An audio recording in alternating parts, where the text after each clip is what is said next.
next pair coming at you right now, none other than Jerry Bird.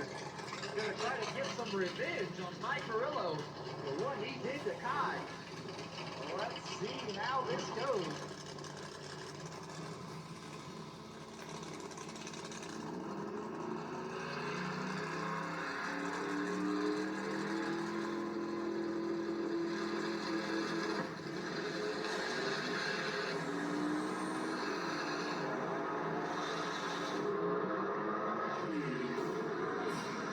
Jerry Bird's gonna get the win. Mike Murillo times out. We've got 7 seconds to get in there.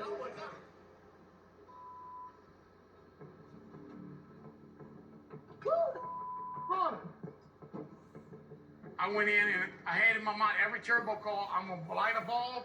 As soon as they light that top bulb, I'm going right in. Ain't nothing trying to be dirty. It's not my fault he couldn't spool. He timed out. Actually, I don't think it would matter because I made one of my best passes of the weekend. My thing is I'm going up there to race, I'm going up there to win. I can't help it if they can't spool. That's not my problem. I can spool. To me, if I'm a turbo guy, I'm gonna try to start building boosts before I even go in the lights. I mean, if you wait to build boosts and you know you can't build boosts and you wait till I light the ball, you stupid. You know, so that's your fault. That ain't my fault. I'm a race by the rules, and if you don't like it, go race somewhere else. If you turn that sin, I can't get behind you with the four-wheeler. Damn it. I got a hook.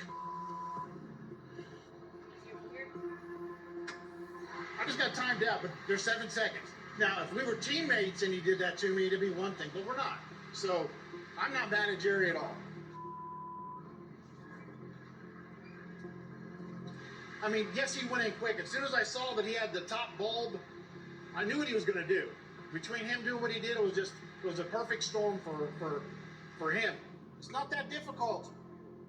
I don't think he would have had enough for us, but we'll never know.